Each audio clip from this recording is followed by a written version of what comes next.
So how to make closers, इसके ऊपर discuss करेंगे, ठीक है। बेसिकली तो पहले हमने क्या सीखा, पहले हमने सीखा प्रोस्पेक्टिंग, फिर कंसल्टिंग, फिर क्लोजर, ठीक है।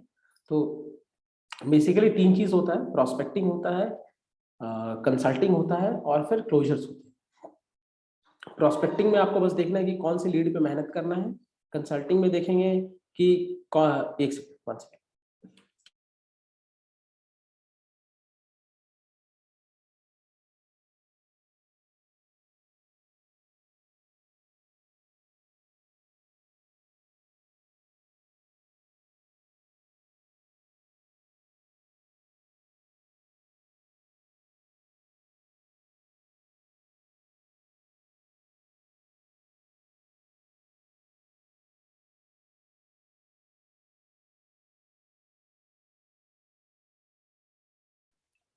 आपकी आवाज नहीं आ रही है।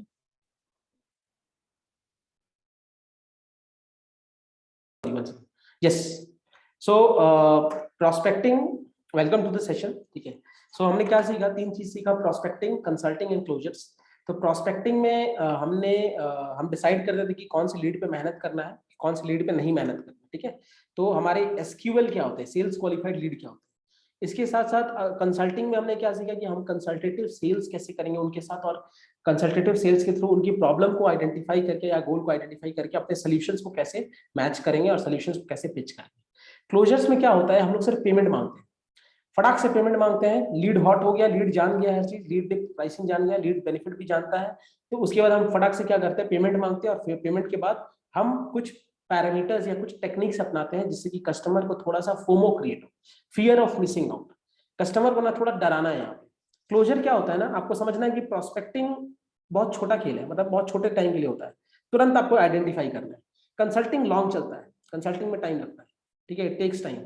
बट क्लोजर उससे भी शॉर्ट है, मतलब कि सबसे शॉर्ट क्लोजर्स माना जाता है। क्लोजर्स अगर मैं असेंडिंग ऑर्डर बताऊं तो क्लोजर सबसे शॉर्ट शॉर्ट होगा, उसके बाद प्रोस्पेक्टिंग होता है, उसके बाद कंसल्टिंग होता है। तो कंसल्टिंग में सबसे ज्यादा टाइम लगता है, फिर थोड़ा कम टाइम प्रोस्पेक्टिंग में लगना चाहिए, क्लोजर में बिल्कुल कम टाइम लगना चाहिए।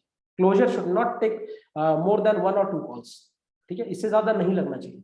आपका consulting it can take 5 calls 6 calls, ठीक है। आपका जो प्रोस्पेक्टिंग होता है it can take 4 to 5 calls. तो आपको समझना है कि क्लोजर्स में आपको फटाफट टेक्निक्स अप्लाई करनी है और फटाफट आपको अप्लाई करके आगे प्रोसीड करना है पेमेंट की तरफ। तो क्लोजर्स में हम लोग सीखेंगे आज टेक्निक्स। तो टोटल 24 टेक्निक्स है जो मैंने नोट डाउन किया है।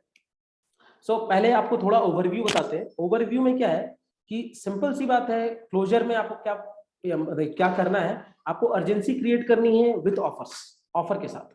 सबसे पहला पॉइंट, आपको अर्जेंसी क्रिएट करना ऑफर के साथ। आपने राइट कस्टमर को आइडेंटिफाई कर लिया, राइट कस्टमर के पीछे आपने मेहनत भी किया, उसकी प्रॉब्लम्स को आइडेंटिफाई किया, उसकी गोल को आइडेंटिफाई किया, उस पर काम किया, उस पर काफी सारे कॉल्स किए उसके ऊपर, और उसके ऊपर काफी मेहनत किया। तो अब आपका हक बनता है, ठीक है, अब आपका हक बनता है क्या करने का, पेमेंट मांगने का। तो पेमेंट मांगने के लिए थोड़ा सा यहाँ पर आपको निसंकोच मांगना होगा, ठीक है। कुछ लोग डरते हैं पेमेंट मांगने में, तो पेमेंट आप निसंकोच मांग सकते हैं, ठीक है। तो पेमेंट मांगने का भी तरीके, ठीक है।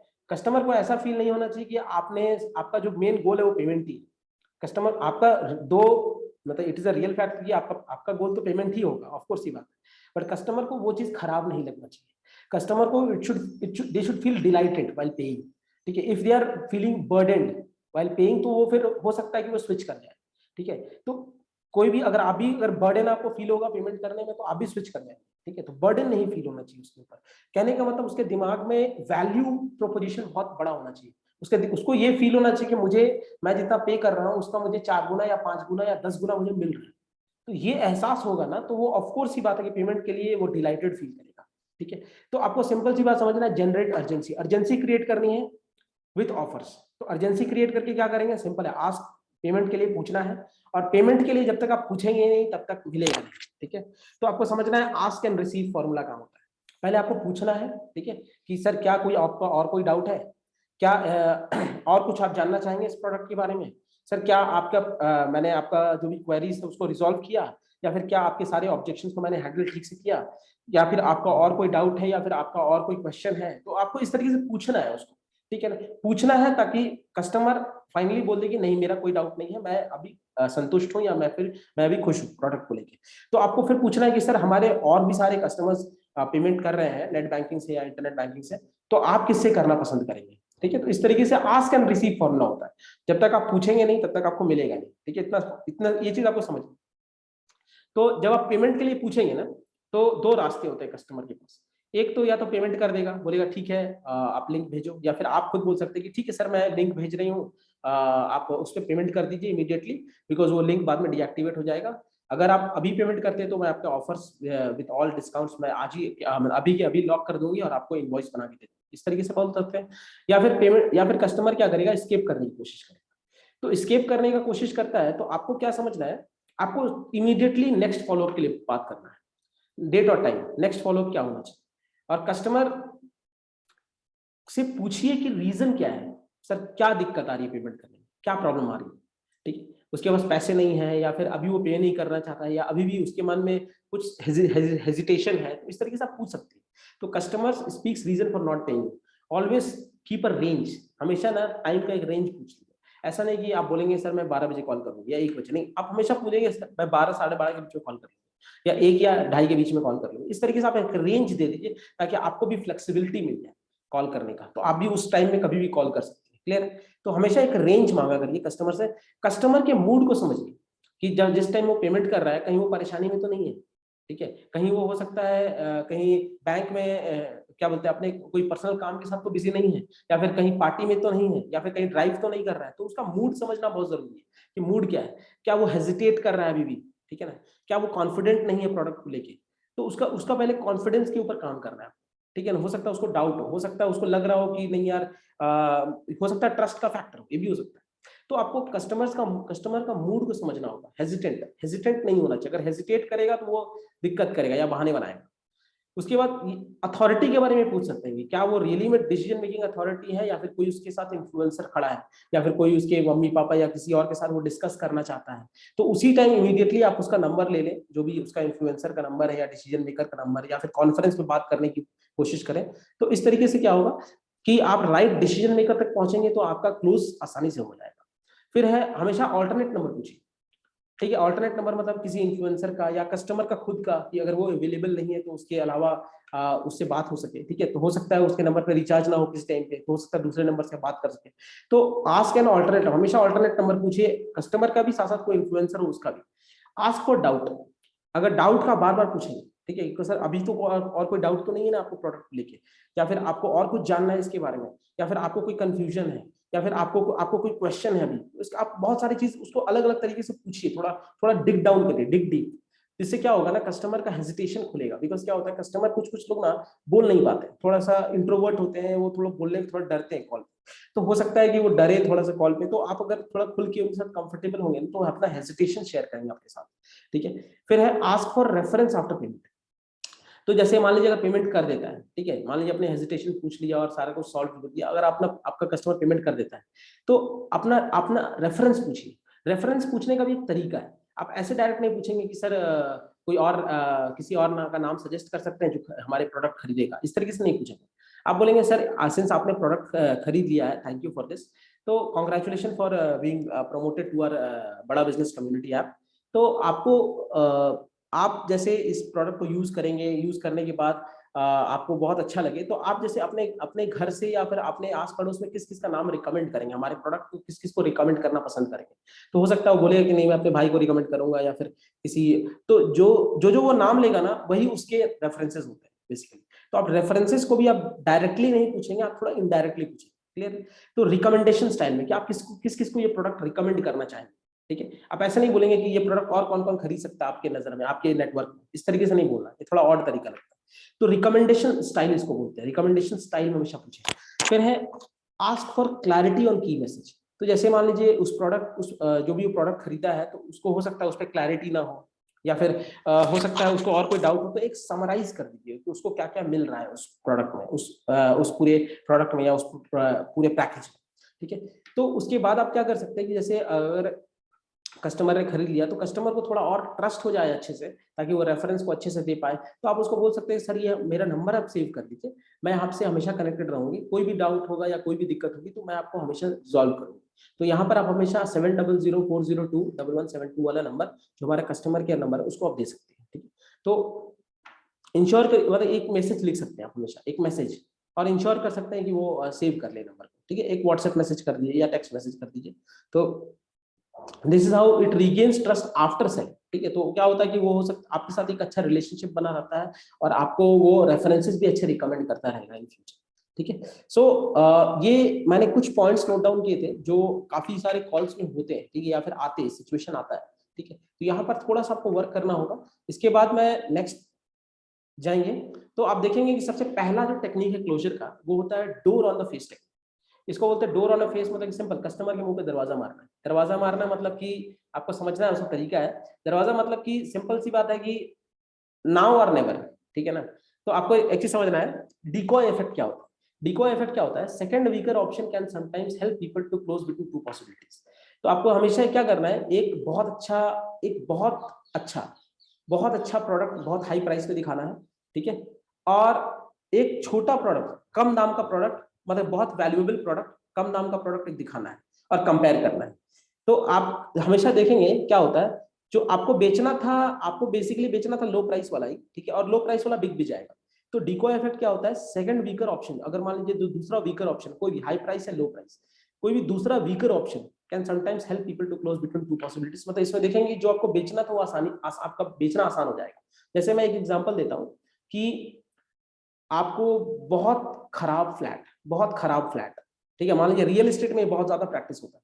तो जैसे बहुत खराब फ्लैट या बहुत ही गंदा सा फ्लैट आपको बहुत ही ज्यादा प्राइस में मैं दिखा देता हूँ, ठीक है। आपको जैसे खरीदना था कोई फ्लैट, तो मैं आपको बहुत ही खराब फ्लैट आपको 50 लाख में दिखा देता हूँ, और बहुत ही बढ़िया फ्लैट मैं आपको 45 लाख में दिखा देता हूँ। तो आपको समझना है कि 50 लाख वाला मुझे नहीं बेचना था, मुझे बेचना 45 लाख वाला ही था। तो क्या होगा इसमें, आप 45 लाख वाला फटाक से खरीद लेंगे, समझे। तो 50 लाख वाला बहुत खराब फ्लैट और 45 लाख वाला बहुत अच्छा फ्लैट। तो इस तरीके से ये door on the face technique चलता है। और इसमें आप सिंपल सी बात है आप थोड़ा डराते हैं कस्टमर को, फोमो क्रिएट करते हैं कि सर इसकी ऑलरेडी बुकिंग हो चुकी है, मैं आपको तभी दे सकता हूं कि अगर आप शाम तक मुझे एडवांस दे दे या टोकन मनी दे दे या पेमेंट दे दे, ठीक है। तो इस तरीके से आप डराएंगे तो होता है क्या, शाम तक वो पेमेंट दे देता है।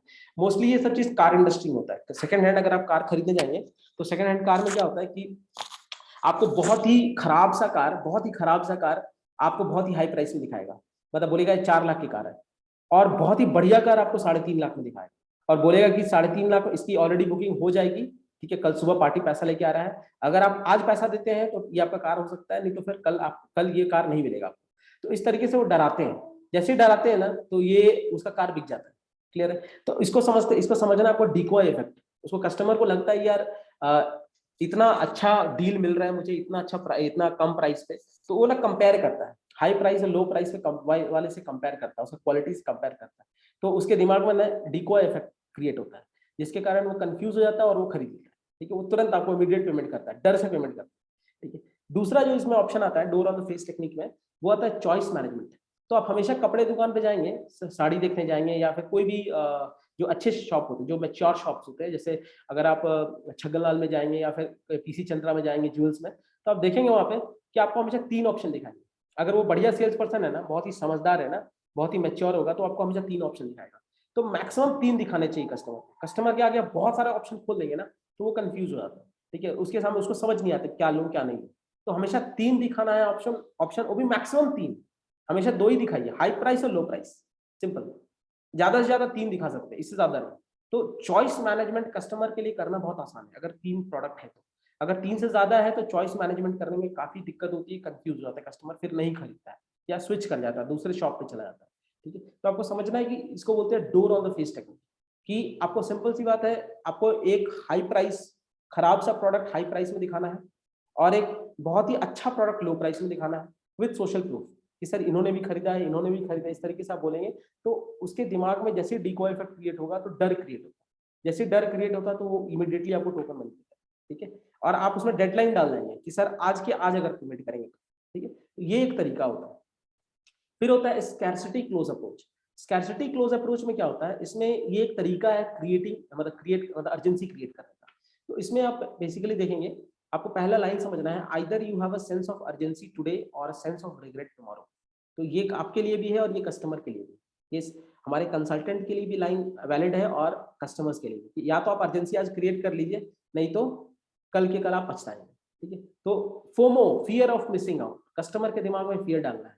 तो कैसे डालेंगे? जो स्कैर्सिटी है, मतलब कि खत्म हो गया सर सामान, सर आज ही ले लो, खत्म हो गया, या फिर खत्म हो जाएगा सर कल तक, ठीक है, या फिर सर प्रोडक्ट है ही नहीं, ठीक है। तो आपको इसमें क्या करना है? Act promptly, decisively, without delay. तो आपको तुरंत बताना है और बिना डिले किए, डिले नहीं करना है, ठीक है। हमेशा डेडलाइन दे दीजिए, ठीक है। बिना डेडलाइन के ये काम नहीं करता है ये अप्रोच।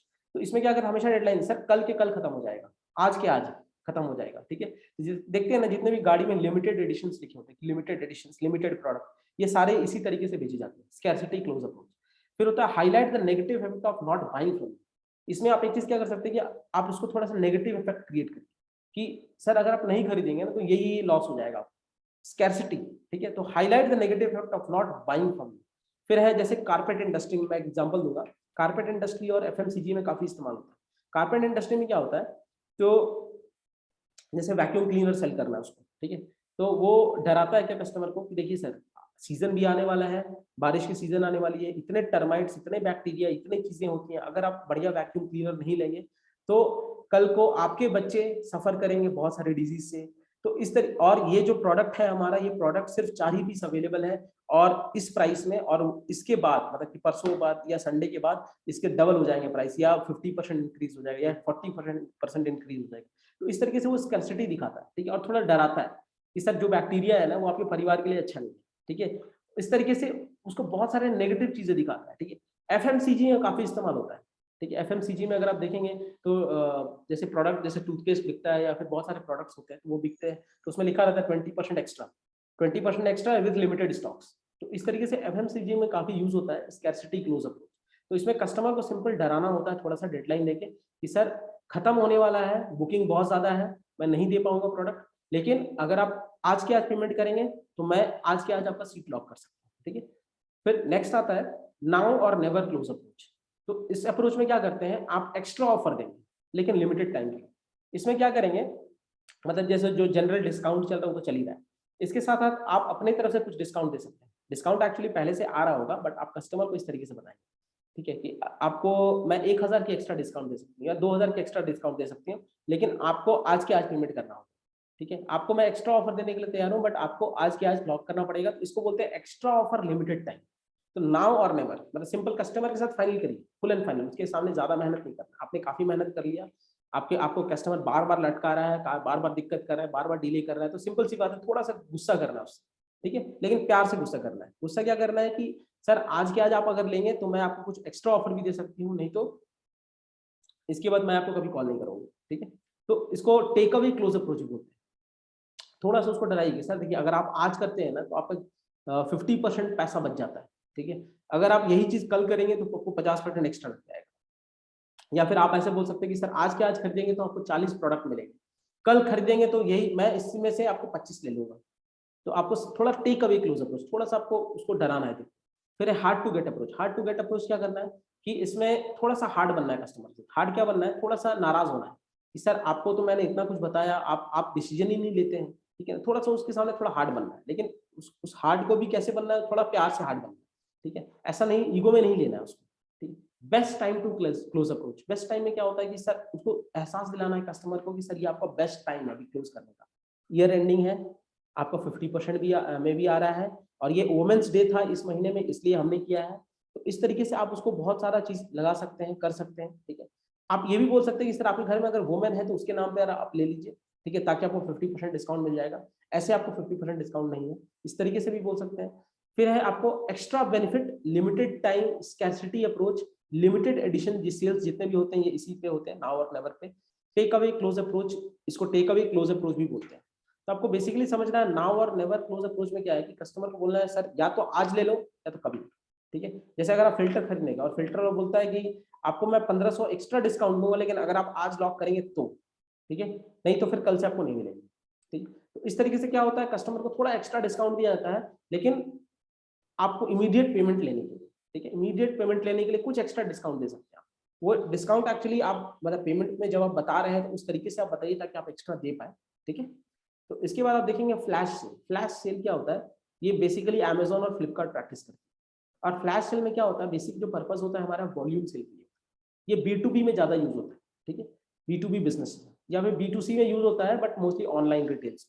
तो आप देख सकते हैं वॉल्यूम जहां बढ़ाना हो सेल का, बहुत बड़ा वॉल्यूम क्रिएट करना है, तो उसके लिए फ्लैश सेल यूज करते हैं।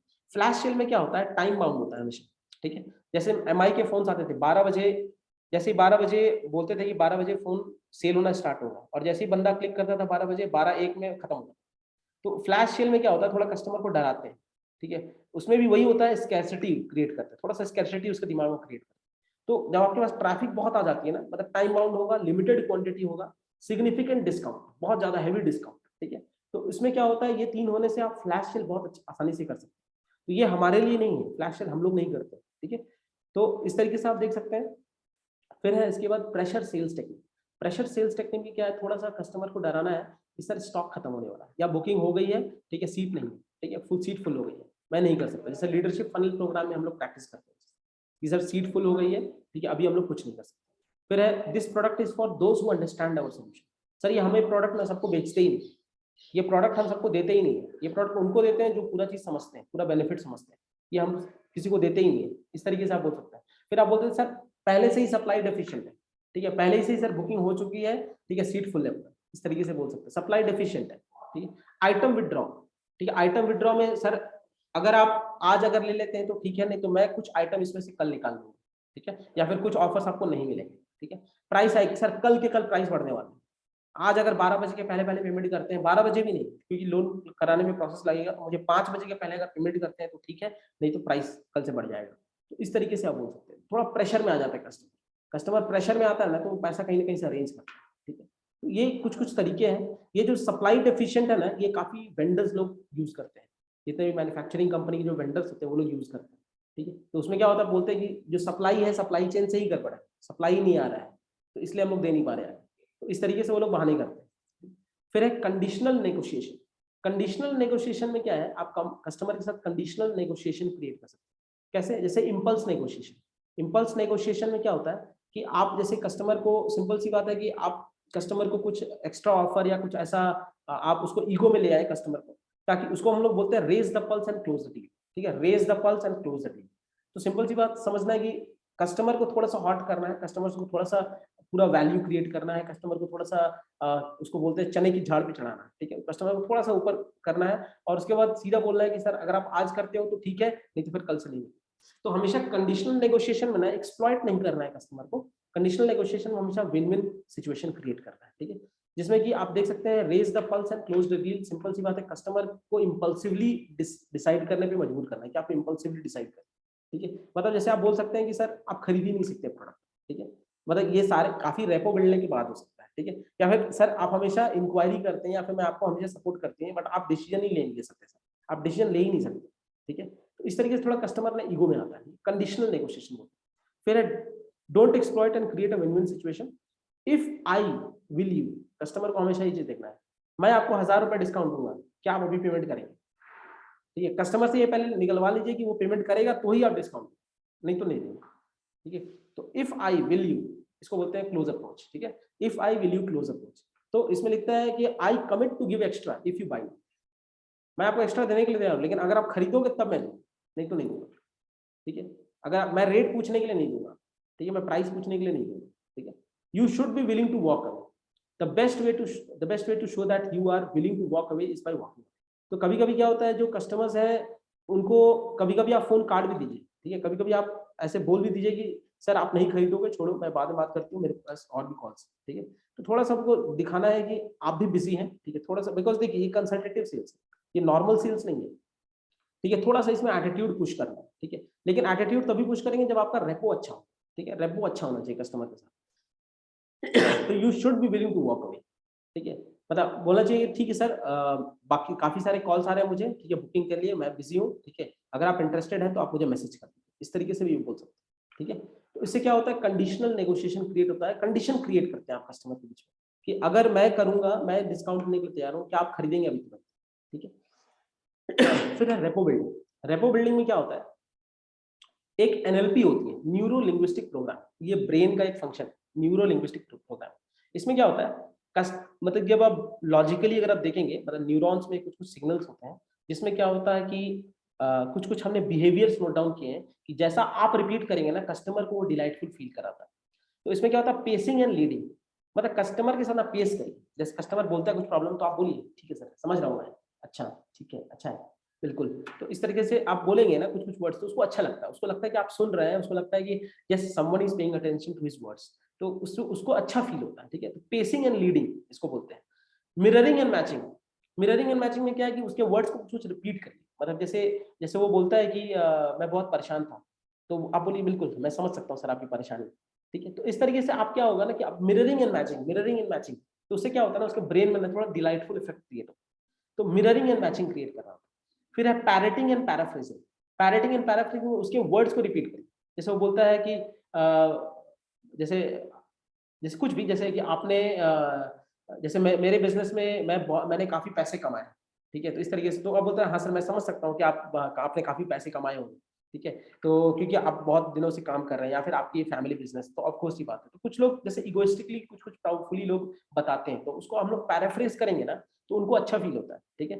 तो हमेशा कस्टमर का नाम लीजिए, ठीक है, नाम लेकर बुलाइए, ठीक है। किसी के साथ रिलेशनशिप क्रिएट नहीं करना है, मतलब कि रिलेशनशिप वाले वर्ड्स यूज नहीं करते हैं, ठीक है। घरेलू वर्ड्स यूज नहीं करने हैं, ठीक है। भैया क्या बोलते हैं, अंकल आंटी, ये सब चीज नहीं बोलना है कॉल पे।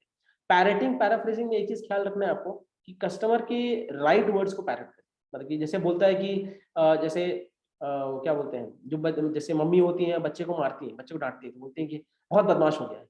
तो पता लगा अगर ऐसा कुछ वर्ड है तो पता लगा अभी बोल रहे बहुत बदमाश हो गया, तो उसमें क्या होगा, वो इरिटेट हो जाए, ठीक है। तो ऐसे वर्ड्स पे करिए जिसपे वो डिलाइटफुल फील कराता हो।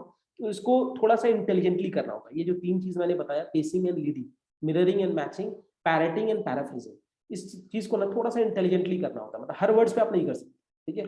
इसके बाद है कस्टमर को इन्फॉर्म मत करिए, इन्वॉल्व करिए। कस्टमर से वीडियो, उसको उसको वीडियो देखने के लिए बोलिए, ठीक है। कस्टमर को बोलिए कि आपने क्या सीखा है, उससे क्वेश्चंस पूछिए। कस्टमर के साथ जब भी बात करते हो इंटरैक्टिव बने, कस्टमर इंगेज हो। मतलब कस्टमर को इन्फॉर्म मत करिए, मतलब आपको कुछ नहीं बोलते रहना, हमेशा कस्टमर को इन्वॉल्व करिए, एक इंटरैक्टिव सेशन रखिए, उसके साथ उसको इनिशिएटिव दीजिए। कुछ कोल्ड कॉलिंग करिए, ठीक है, कुछ कोल्ड क्वेश्चंस पूछिए उससे, ठीक है, कि वो कितना समझा अभी तक, क्या समझा है, थोड़ा बताइए, ठीक है। फिर है जेन्युइन कॉम्प्लीमेंट्स भी दीजिए, जेन्युइन कॉम्प्लीमेंट्स, ठीक है। मतलब कि क्या बोलते हैं उसको, बटरिंग कॉम्प्लीमेंट्स नहीं होने चाहिए, ठीक है, जबरदस्ती के कॉम्प्लीमेंट्स नहीं होने चाहिए, जेन्युइन कॉम्प्लीमेंट्स, ठीक है। अगर कस्टमर ने कुछ अच्छा बोला है तो ऑफकोर्स ही बात है, अच्छा उसको अप्रिशिएट करिए। कस्टमर ने कुछ खराब बोला है तो ऑफकोर्स ही बात है, उसको डायरेक्शन दीजिए, उसको क्या बोलते हैं, उसको उसकी निंदा नहीं करना है उसके वर्ड्स को, ठीक है। उसको क्या बोलते हैं, निंदा नहीं करना है या फिर उसको अप्रीहेंड नहीं करना है, ठीक है। Don't celebrate closing a sale, celebrate opening a relationship. हमेशा ये कॉल पे ध्यान रखना है। हमेशा दिमाग में मत रखिए कि भाई मैं क्लोज करके सेलिब्रेट करूंगी। सेलिब्रेट ओपनिंग अ रिलेशनशिप, एक बंदे के साथ रिलेशनशिप बनाना सीखें। हो सकता है वो ना खरीदे, बट आपको हो सकता है कि वो कस्टमर आपका, मतलब आपका नाम किसी और को रिकमेंड करे, या फिर आपके प्रोडक्ट किसी और को रिकमेंड करे, या आपका नंबर किसी और को रिकमेंड करे। इस तरीके से क्या होगा कि आपको कहीं ना कहीं से कुछ एक्स्ट्रा लीड्स या कुछ एक्स्ट्रा बेनिफिट्स तो मिलेगा ही मिलेगा रिलेशनशिप। तो इसमें को समझना, sale is nothing but nurturing relationship. जो कंसल्टेटिव सेल्स होता है, इसमें सेल कुछ नहीं होता है बट एक नर्चरिंग रिलेशनशिप। जितना अच्छे से आप रिलेशनशिप नर्चर करेंगे ना, तो आपको मिलता है। मैं आपको बताऊं कि एक स्टूडेंट है, उसने हमसे बहुत पहले लिया था। फिर उसने ना अपने किसी टीचर का नंबर रिकमेंड किया, जो कि उसने जो जो उनके टीचर है उन्होंने लाइफ टाइम मेंबरशिप किया था। तो आपको समझना है कि लोग रिकमेंड तो करते हैं, ठीक है। तो ये चीज है। फिर आप देखेंगे इनसाइट एंड डिस्कवरी क्वेश्चन, ये भी एक ट्रिक है, क्लोजिंग टेक्निक है। तो इसमें क्या होता है, हम कस्टमर से ना थोड़ा सा इंसाइटफुल क्वेश्चन पूछते हैं, मतलब उसके डिटेल, उसके लाइफ का, मतलब स्पेसिफिक प्रॉब्लम के बारे में। और डिस्कवरी बेस्ड क्वेश्चन, मतलब कि कस्टमर खुद भी सोचने पे मजबूर हो जाए कि अच्छा ये तो मैंने सोचा ही नहीं था, अच्छा ये चीज ऐसे भी हो सकता है। तो इसमें क्या है, कुछ कुछ मॉडल्स हैं, जैसे कि स्पिन मॉडल है। स्पिन मॉडल में क्या है, कस्टमर से कुछ सिचुएशन बेस्ड प्रॉब्लम पूछिए, सिचुएशंस के बारे में पूछिए, किस सिचुएशन में था कस्टमर, कैसा सिचुएशन है उस टाइम, ठीक है। जब उसको लॉस हुई तो उस टाइम उसके घर पे क्या इफेक्ट पड़ा, उसके ऊपर क्या इफेक्ट पड़ा, प्रॉब्लम्स के बारे में पूछिए, ठीक है। इम्प्लीकेशन, मतलब उससे क्या इफेक्ट आया, मतलब लॉस हो गया तो उससे कितना का लॉस हुआ, उससे साइकोलॉजिकल सॉरी साइकोलॉजिकली या फैमिली पे क्या इफेक्ट आया। फिर नीड, अभी उसकी अर्जेंट नीड क्या है। तो situation based, problem based, implication based, ठीक है, कि उसका क्या इफेक्ट आया, इफेक्ट बेस्ड। नीड, मतलब उससे क्या नीड जनरेट हुई, उसको क्या लगा कि उसके बाद क्या करनी चाहिए, ठीक है। तो स्पिन मॉडल बोलते हैं इसको। ARC, ask recommend and close. तो कस्टमर को उससे कभी कभी पूछिए कि सर आपको और कोई डाउट तो नहीं है, सर आप ये प्रोडक्ट रिकमेंड करना चाहेंगे इसे, ठीक है। उसके बाद आप क्लोज करने की कोशिश करें, ठीक है। तो जब वो रिकमेंड करने की बोलेगा, यस मैं रिकमेंड करूंगा, तो ऑफकोर्स ये बात पेमेंट भी करेगा, ठीक है, कहीं ना कहीं उसको ट्रस्ट हो गया प्रोडक्ट, तो उसको बोलते हैं ARC मॉडल।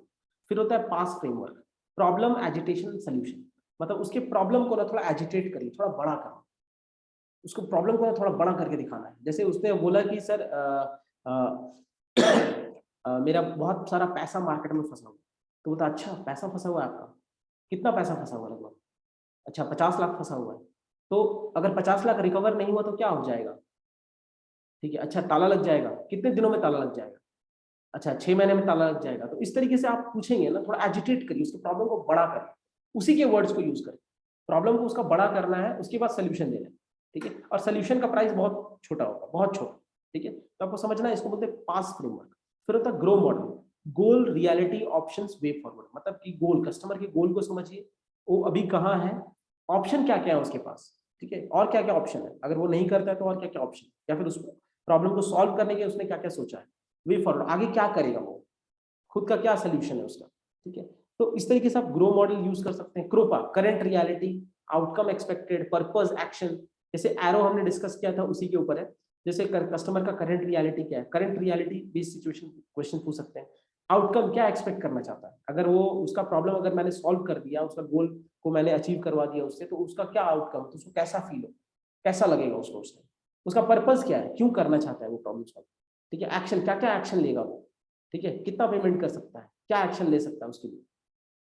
कंसल्टेटिव सेलिंग के टेक्निक्स आप यूज कर सकते हैं। तो insight and discovery based questions पूछकर भी आप सेल कर सकते हैं, ठीक है, ये भी एक टेक्निक है।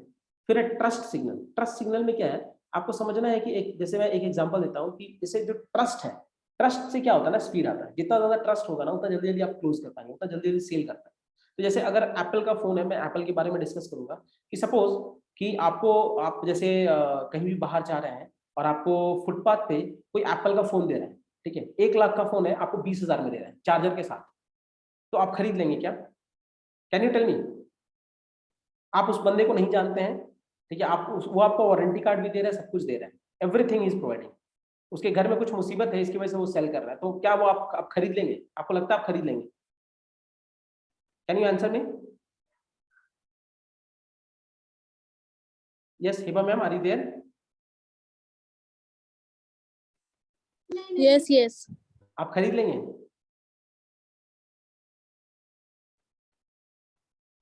अगर कोई अनजाना आदमी आपको एप्पल का फोन सेल कर रहा है फुटपाथ पे, और आपको No, 1 लाख no, का, no, no, sir. 1 lakh No, का no. 1 लाख का फोन 20,000 में दे रहे हैं, वारंटी No, कार्ड no, भी है, चार्जर भी है, impossible. क्यों नहीं खरीदेंगे, Impossible. क्यों नहीं खरीदेंगे।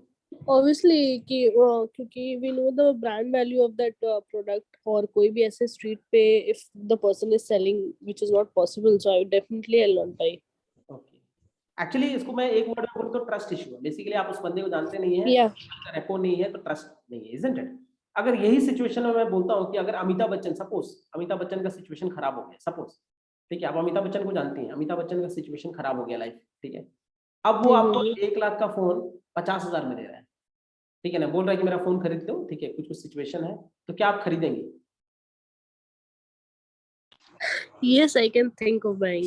Yes, Definitely. नहीं you can buy, you can buy, हो सकता है 50,000 की जगह 1 लाख दे दे, या फिर 1.5 लाख भी दे दे, अगर शाहरुख खान या सलमान Yes. खान हो, तो मैं, मुझे लगता है कि जो जितना उनका फैन फॉलोइंग है सलमान खान का और शाहरुख खान का, तो मैं बता रहा हूँ 1 लाख का फोन 1.5 लाख भी दे दे।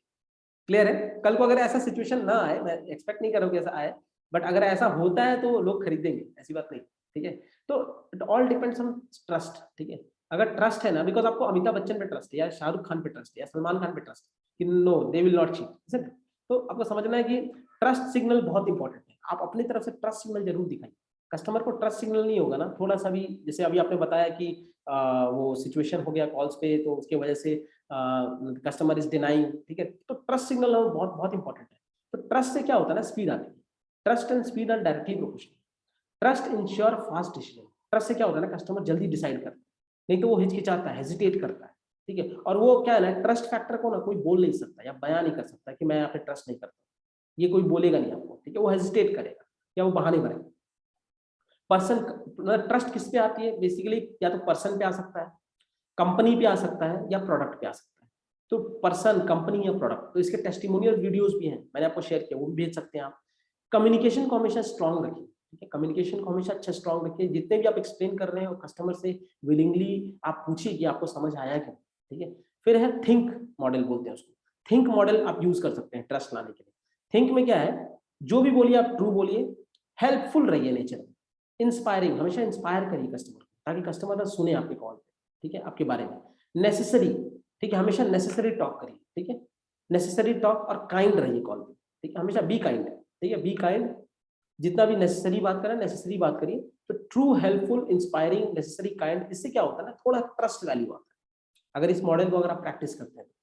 फिर है रिलायबल। रिलायबल जरूरी है कॉल पे। रिलायबल क्या होता है, trustworthy. Trust starts with truth and ends with truth. तो आप देख सकते हैं टी से स्टार्ट होता है, टी से खत्म होता है। तो ट्रूथ एंड ट्रूथ, जो भी बताइए ट्रूथ बताइए, ठीक है, झूठ मत बोलिए, किसी भी चीज को डायलेमेटिकली पुट ऑन मत करिए, या फिर उसको क्या बोलते हैं, डायबॉलिकल स्टेटमेंट्स नहीं होने चाहिए कि आपने मान लीजिए कुछ चीज बोला, या मतलब कि हिपोक्रेट नहीं होनी चाहिए कि आप कुछ बोल रहे हैं और आपका ही बात आपका बात को काट रहा है, आपके प्रीवियस बात को काट रहा है। तो इस तरीके का नहीं होना चाहिए। जो भी बोले कॉल्स पे आप बहुत ही सोच समझ कर बोले, ठीक है, थिंक बिफोर यू स्पीक, ठीक है। तो इसको बोलते हैं थिंक मॉडल, जिसको आप प्रैक्टिस कर सकते हैं ट्रस्ट को रीगेन करने के लिए, ठीक है। तो इसके साथ साथ है प्रोडक्ट डेमो, इसको बोलते हैं पॉपी डॉग अप्रोच। ये mostly test drive car industry में, या फिर जो पेट इंडस्ट्री होता है, एनिमल हस्बेंड्री या पेट इंडस्ट्री, उसमें यूज होता है। तो इसमें क्या होता है, कस्टमर को ना हम लोग रियल टाइम एक्सपीरियंस देते हैं, ठीक है। आप प्रोडक्ट ड्राइव करके देखो या प्रोडक्ट को हाथ में लेकर देखो, तो उससे क्या होता है ना, customer falls in love with the product. अगर आपका रियली प्रोडक्ट अच्छा है ना, तो customer gets in love with the product. तो उससे क्या होता है कि वो तुरंत क्विकली डिसाइड करता है, ठीक है। गिव फ्री ट्रायल्स इंटेलिजेंटली, उसको फ्री ट्रायल्स देके देखिए। जैसे आपने ऐप का लॉगिन दे सकते हैं, बड़ा बिजनेस कम्युनिटी ऐप का लॉगिन दे सकते हैं। पीपल साइन अप क्विकली, ठीक है, पीपल को साइन अप दे सकते हैं, फ्री साइन अप, ठीक है। Customer verifies customer relevance. Customer इसमें इसमें क्या होता है पपी डॉग अप्रोच में, कि आप राइट कस्टमर में पहले आप वेरीफाई करिए, उसके बाद ही आप दीजिए। सब कस्टमर को नहीं देना है, ठीक है, सब लीड्स को नहीं देना है। Live demonstration is better than explanation. तो आप जितना भी एक्सप्लेन करें, सिर्फ 7% ही जाता है कस्टमर के दिमाग में। तो अगर आप लाइव डेमोन्स्ट्रेशन देंगे ना, तो वो ज्यादा इफेक्टिव होता है। तो प्रोडक्ट डेमो एक तरह का लाइव डेमोन्स्ट्रेशन। तो आपको समझना है कि एक मीडियोकर पर्सन, ये मेडिकेयर नहीं होगा, mediocre person tales, a good person explains, N extraordinary person demonstrates. तो आपको समझना है कि हमेशा एक्स्ट्राऑर्डिनरी जो होते हैं वो डेमोन्स्ट्रेट करके बताते हैं, ठीक है। डेमोन्स्ट्रेट करने से क्या होता है, कस्टमर इन्वॉल्व होता है और सीखता है, बहुत जल्दी सीखता है और बहुत ही अच्छे तरीके से सीखता है, ठीक है। तो ये एक तरीका है। फिर है soft close versus hard close.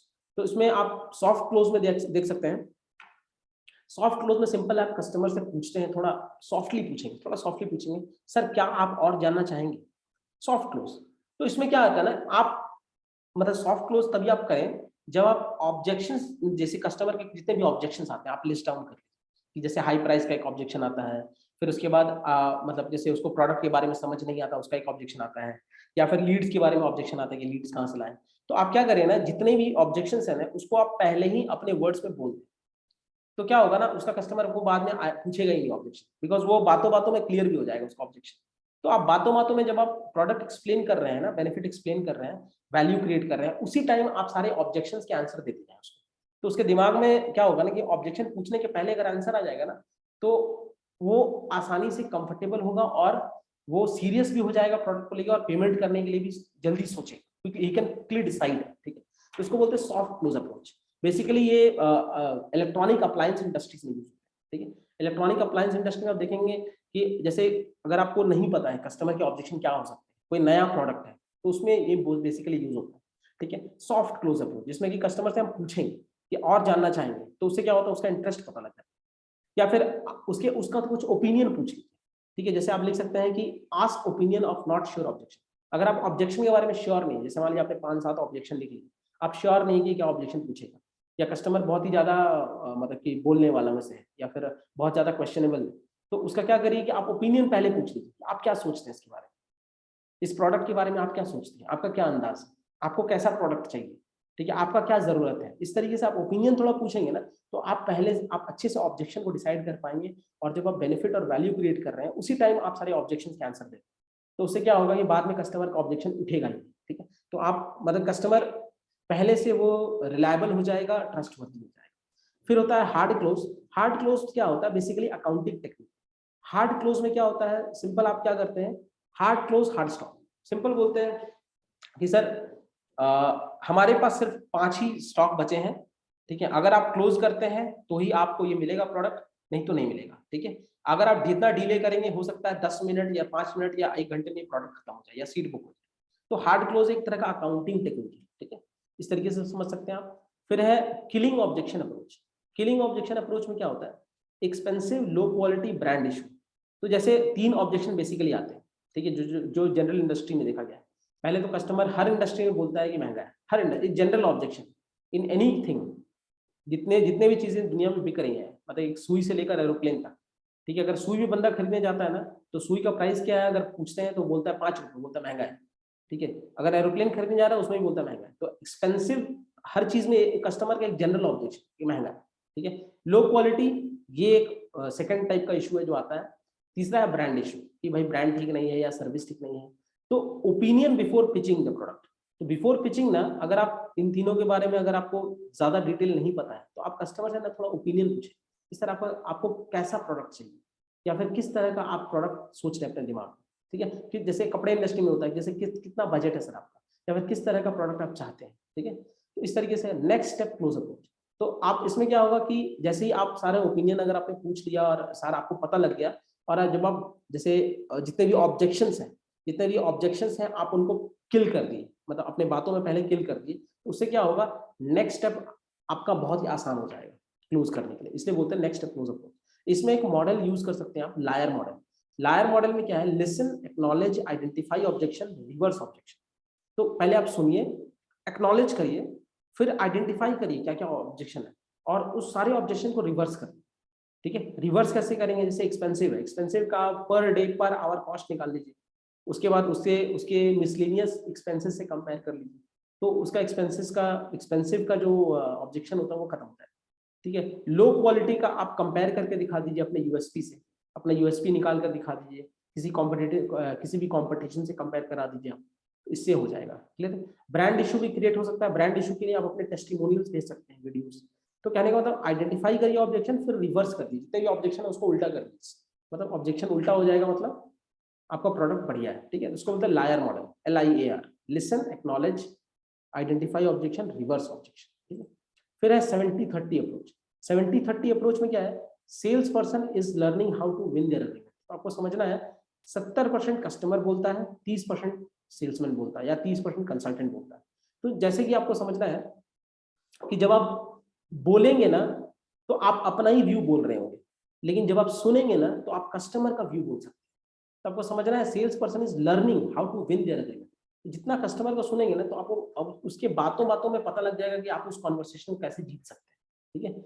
फिर है sale relationship empathy close approach. इसको सेल रिलेशनशिप और या एम्पैथी क्लोज अप्रोच भी बोलते हैं। नीड, जिसमें कि आप कस्टमर का need, goal, preference, bias, belief, values, body language, tension, excitement, fear, ये सब जानते हैं कि कस्टमर का नीड क्या है, गोल क्या है, प्रेफरेंस क्या है, बायस किस चीज को लेकर वो बायस रहता है, बिलीफ, ठीक है, जनरली लोग अपने बच्चों को लेकर बायस्ड रहते हैं, बिलीफ क्या है, वैल्यूज क्या है, बॉडी लैंग्वेज क्या है, टेंशन किस तरह का टेंशन है कस्टमर को, एक्साइटमेंट किस पे आती है, फियर कैसा है, ठीक है। Body body tells the real feel, मतलब ये विजुअल के लिए भी है और वोकल के लिए भी है।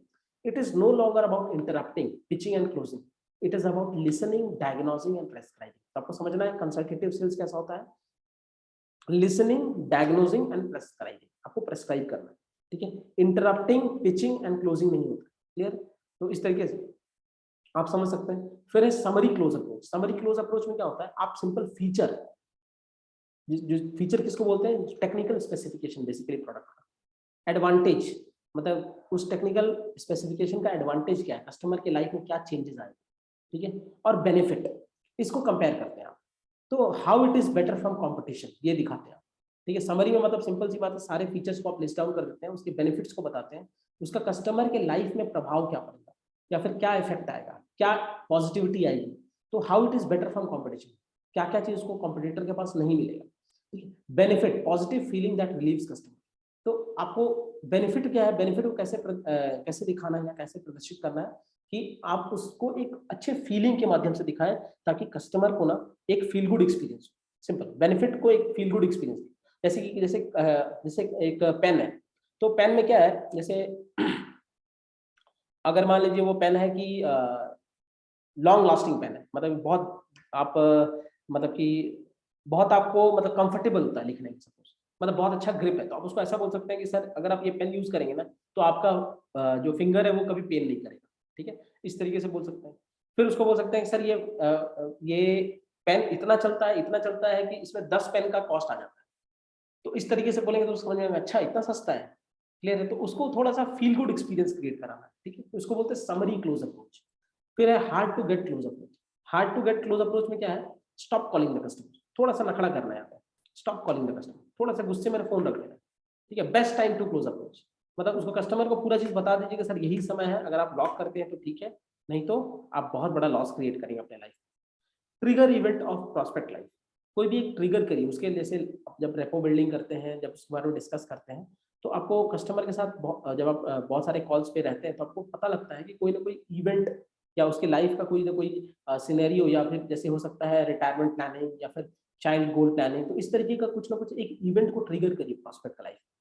Now is the right time to invest in this product, इस तरीके का एहसास दिलाना आपको कि सर यही राइट टाइम है, अगर आप इन्वेस्ट करते हैं तो ठीक है, नहीं तो you will be not gate, मतलब या तो आपको बहुत ज्यादा मतलब बहुत अच्छा प्रॉफिट नहीं मिलने वाला है, या तो आप बहुत बड़े लॉस में जाने वाले हैं, इस तरीके से, ठीक है। Quality close approach, quality close approach में क्या होता है, आर्टिजन क्लोज अप्रोच भी बोलते हैं इसको।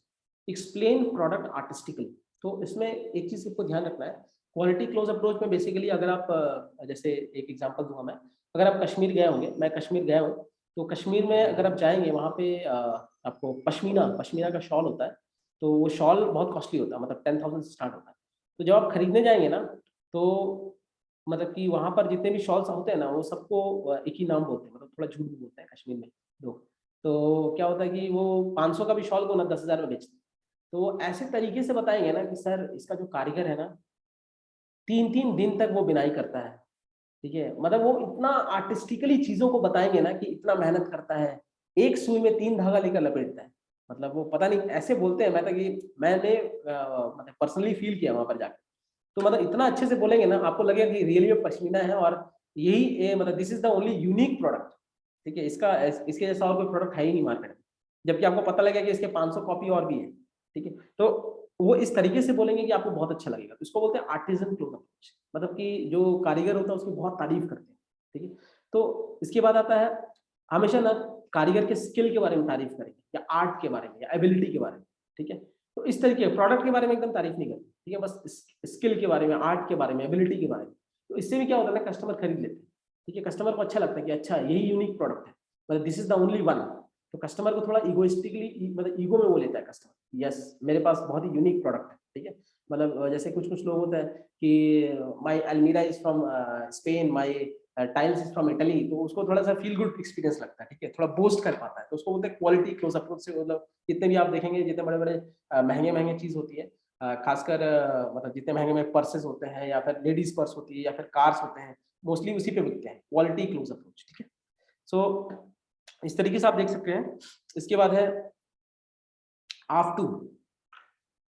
आफ्टू एक मॉडल है, और आफ्टू क्या बोलते हैं इसको, always always ask for the order, ठीक है, थोड़ा सा बेशरम होना है, ठीक है, हमेशा पूछना है कस्टमर से, हंस के पूछना है, always always ask for the order, ठीक है। अगर आप ऑर्डर मांगेंगे नहीं ना तो मिलेगा, तो आपको हमेशा समझना है, विवेक बिंद्रा जी भी बोलते हैं, और मैंने भी प्रैक्टिकली अप्लाई करके देखा है, पहले क्या होता है, give give give and then ask. तो give 3 times, give and then ask, तो पहले गिव, पहले उसको समझाइए, उसको प्रोडक्ट के बारे में बताइए, उसको कंसल्ट करिए, उसके प्रॉब्लम को समझिए, थोड़ा गिव, थोड़ा इमोशनली इन्वेस्ट करिए, give give give and then ask. तो आपको समझना है कि इस तरीके से कस्टमर भी इन्वेस्ट करता है, कस्टमर भी समझता है, अनजान आदमी कभी भी 1 लाख का प्रोडक्ट नहीं खरीदेगा, क्लियर है। तो आपको समझना है always always ask for the order, ठीक। फिर है 3 V's। 3 V's में आप देखेंगे जो वर्बल होता है हमारा, वो हमेशा 7% ही कम्युनिकेट होता है। तो इसमें आप देखेंगे कि जो वर्ड्स, वर्बल बेसिकली क्या है, वर्ड्स है या कंटेंट है जो आप बोलते हैं, ठीक है। विजुअल क्या है, बॉडी लैंग्वेज है, पोस्चर है, फेशियल एक्सप्रेशन है, बॉडी जेस्चर है, प्रॉक्सिमिटी है, अपीयरेंस है, आई कांटेक्ट है, जो कि 55% होता है, कन्वे करता है आपका कम्युनिकेशन। फिर है वोकल। वोकल क्या होता है, टोन होता है, वॉल्यूम होता है, pitch, inflection, rate of speech, voice quality, voice modulation, emotion, जो कि 38% कम्युनिकेट होता है। तो अगर मैं टेलीफोनिकली कॉल करूं, टेलीफोनिकली कॉल में देखा गया है कि 84% टोन मैटर करता है, और 16% वर्बल मैटर करता है। ये टेलीफोन का डेटा है, टेलीफोनिकली जब सेल होता है।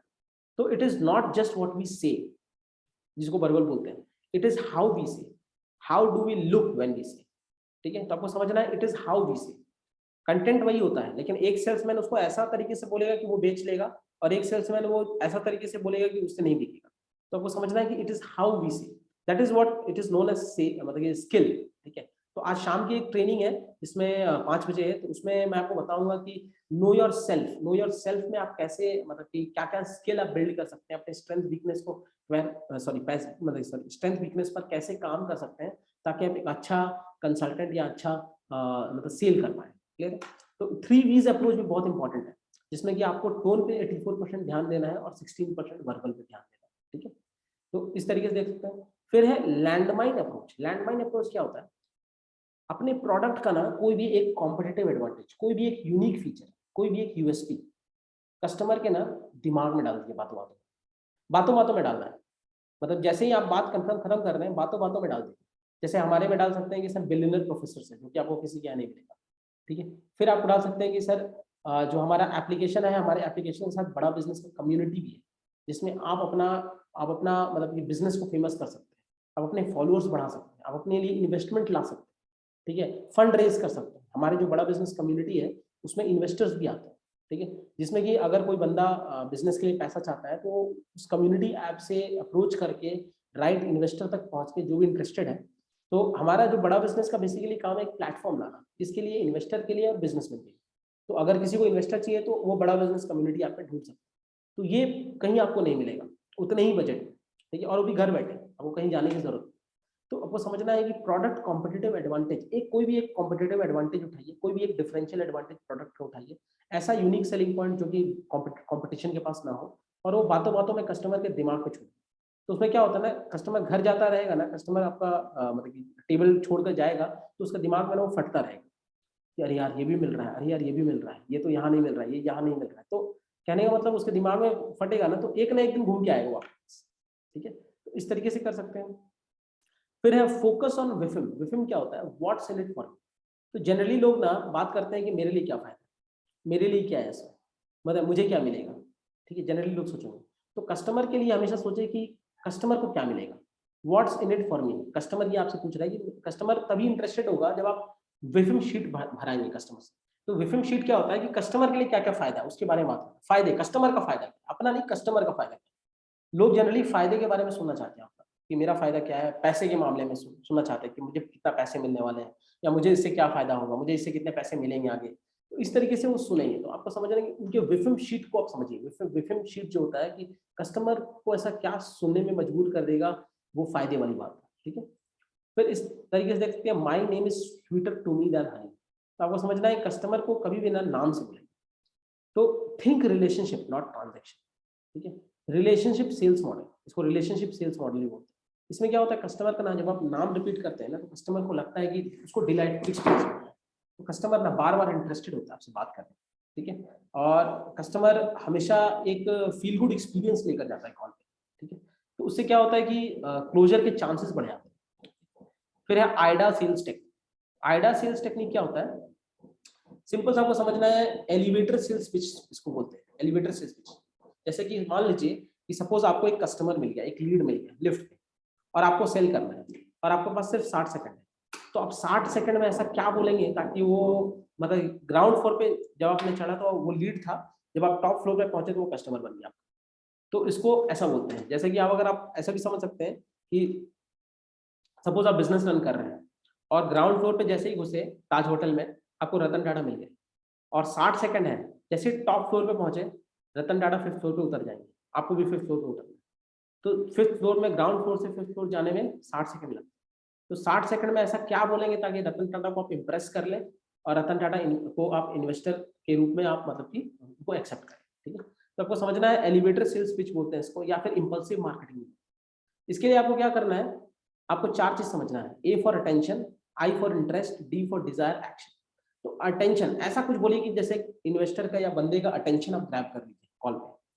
फिर उसका इंटरेस्ट की बातें करिए, ठीक है, उसका डिजायर क्या है उसके बारे में जानिए, और फिर बंदे को क्या करना होगा उसके लिए, इंटरेस्ट और डिजायर को फुलफिल करने के लिए क्या करना होगा।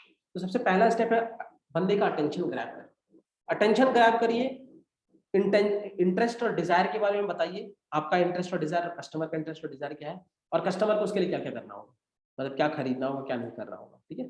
तो इस तरीके से इसको बोलते हैं आइडा सेल्स टेक्निक। तो जैसे उबर लिखता है, उबर आपको देखिएगा जो आइडा ये मतलब इनके जो टैगलाइन होते हैं, इसमें भी टैगलाइन में भी इनका क्या होता है, बेसिकली आइडा सेल्स टेक्निक का वो फिलॉसफी यूज करते हैं। तो उसमें जैसे उबर है, we help individual get from A to Z with a simple ride sharing app. देखिए एक लाइन में उन्होंने लिखा है, सिंपल एक लाइन में सारा इंफॉर्मेशन कि पूरा कंपनी करती क्या है, ठीक है। फिर Amazon, we help people buy and sell things online.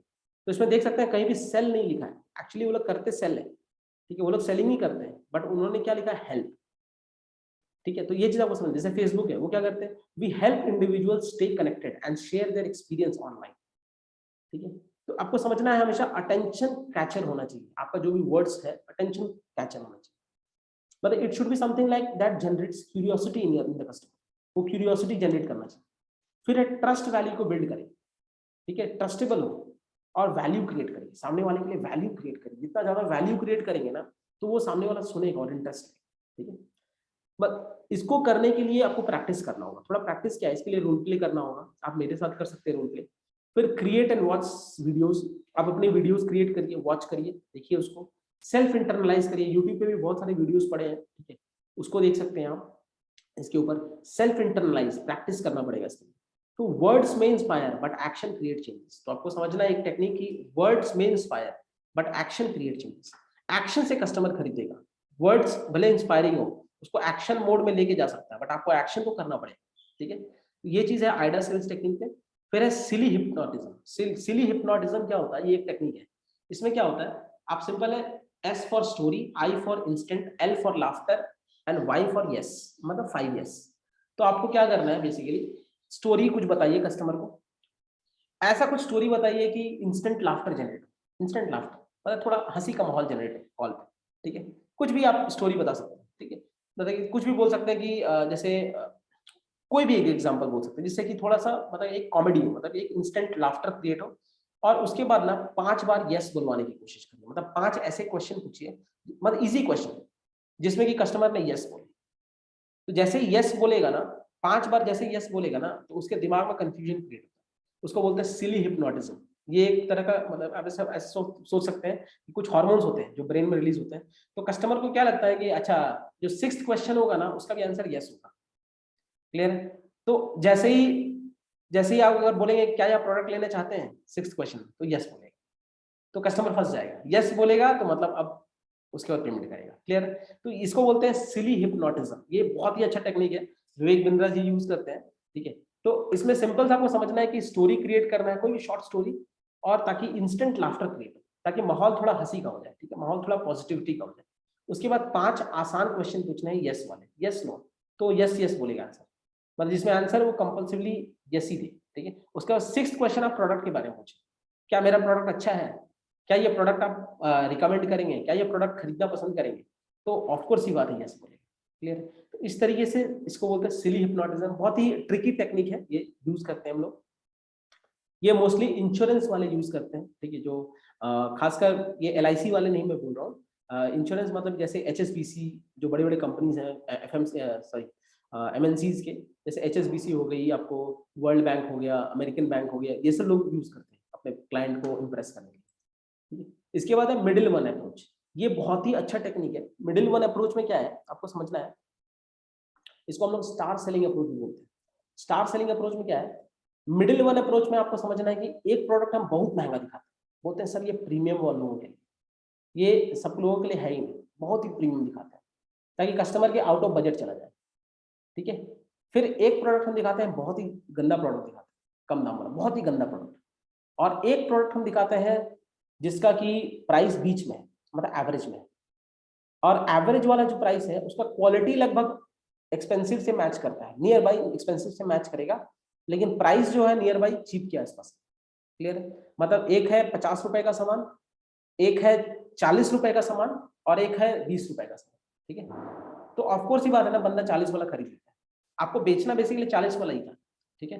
तो आपको समझना है कि जो 40 वाला है उसका प्राइस नियर बाई लोएस्ट की तरफ है, लेकिन क्वालिटी प्राइस जो है वो 50 के से मैच करता है।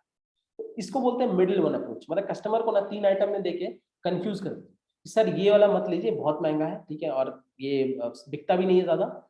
ये हमारा बहुत ही स्टार सेलिंग आइटम है, जो कि बहुत बिकता है, ठीक है, इसका क्वालिटी बिल्कुल इससे मैच करता है और प्राइस भी कम। तो इस तरीके से आप बोलेंगे तो उसको बोलते हैं मिडिल वन अप्रोच। तो मिडिल वन अप्रोच में बंदा मिडिल वन चूज कर लेता है और खरीद लेता है, तो इसको बोलते हैं बेसिकली जो टेक्निक है एक्सपेंसिव और चीप के बीच में। तो जो क्वालिटी होना चाहिए एवरेज वाले का, उसका जो क्वालिटी होना चाहिए वो एक्सपेंसिव से मैच करना चाहिए, और जो प्राइस होना चाहिए वो नियर बाय चीप के साथ। तो ठीक है, चीप वाले से कंपेरेबल, तो उस केस में क्या होता है, मिडिल वन अप्रोच में वो आराम से खरीद लेता है, ठीक है। सो इस तरीके से आई थिंक करेंगे हम लोग सेल्स टेक्निक। तो आप देख सकते हैं क्लोजर के टोटल 24 टेक्निक्स थे। इसके अलावा कोई डाउट है आपको तो आप पूछ सकते हैं in all the cases, if you have any doubt. Yes. कोई डाउट है क्या इसमें? No, no. ओके फाइन, तो आज शाम में 5 बजे ट्रेनिंग करेंगे ना? Yes, yes.